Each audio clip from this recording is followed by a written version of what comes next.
Hello, this is James giving another speech for my public speaking class. Today's audience are Ben, Justin, and Matt. And if y'all don't mind having a seat, we'll get started. Today's topic is going to be on alcoholism and how it affects the family. I'd like to start by telling everyone that according to the National Institute of Alcohol Abuse and Alcoholism, there are some 16.8 million alcoholics in the United States today, and 10% of today's children live with alcoholic parents. This is according to statistics taken from their website, niaaa.nih.gov. The reason I've chosen this topic is because of the 10% of children, I was one of those growing up that had alcoholic parents. So it's a topic that's near and dear to my heart.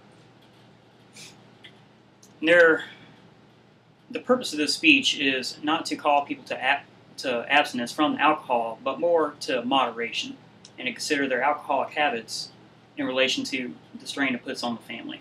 And we're going to discuss that in three different ways that it affects the family, being psychological, emotional, and physically.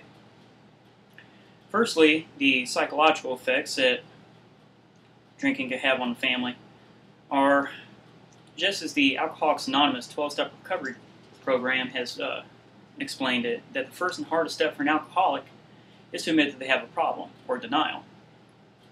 Throughout the speech, I'll be going between the perspective of the alcoholic and different family members. And if you think about this from the spouse's perspective, that the person that you love the most has a problem drinking and they won't admit it, how's it going to make you feel? You would probably feel something akin to their center of attention, and their focus is not on you or the relationship like it's supposed to be, but on other things, and more specifically things that are detrimental to the relationship in and of itself. This also contributes to dishonesty in several different ways. A person or a parent who is an alcoholic may promise family events that they never deliver on. We also know that a person who drinks has less ability to get themselves out of questionable situations, which can contribute to infidelity. Moreover, that a person who has a drinking habit, trying to hide it from their spouse and from the rest of the world, can tend to hold more secrets. And that's not going to do anything to help the relationship. It was Gordon B. Hinckley who once said in his book, Standing for Something, that the leading cause of divorce is selfishness.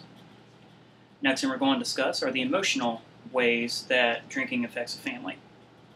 Now, we all know that a person who drinks or has an alcohol problem also usually has a problem with their anger, their temperament. And even though they don't mean it offensively, most of them also don't really think about what they say when they speak. They don't really have a filter.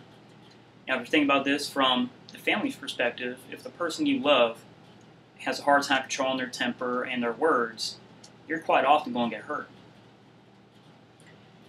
If you also think about this from the spouse's perspective, when the person that you're supposed to come to first and foremost with the problems is the one with the problem, who do you turn to? Your alcoholism may be causing your spouse some significant loneliness, feeling like they have nowhere in the world to go to or to turn to for help. The last thing we're going to mention are the physical effects that drinking has on the family.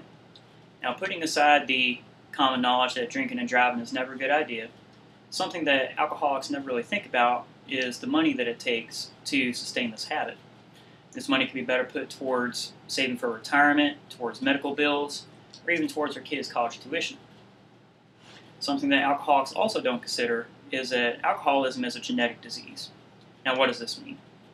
This means that even though your parents may not have had a problem drinking, that this is a disease very similar to diabetes that can be developed and grown through time. And once obtained by you, it can be passed on through your children genetically.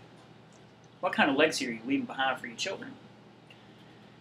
Last thing we're going to mention is, on that perspective, from the children's perspective. If you're getting to the point where you're looking at going into a nursing home or an assisted living situation, are your children more or less likely to help you out when they've known that you've had a drinking problem all your life? Or even that, what kind of feelings have you given to them in the family as a unit while they were growing up? Last thing I'd like to share with you is an idea. And even though alcohol isn't evil, overindulgence is.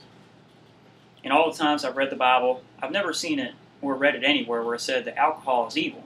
But it does say in the book of Ephesians, chapter 5 and verse 18, to drink not to excess. So I'd like to take this moment to call everyone to moderation. Just think about what you're doing when you're drinking and realize that your habits don't just affect you. They affect the family more than how they affect you yourself.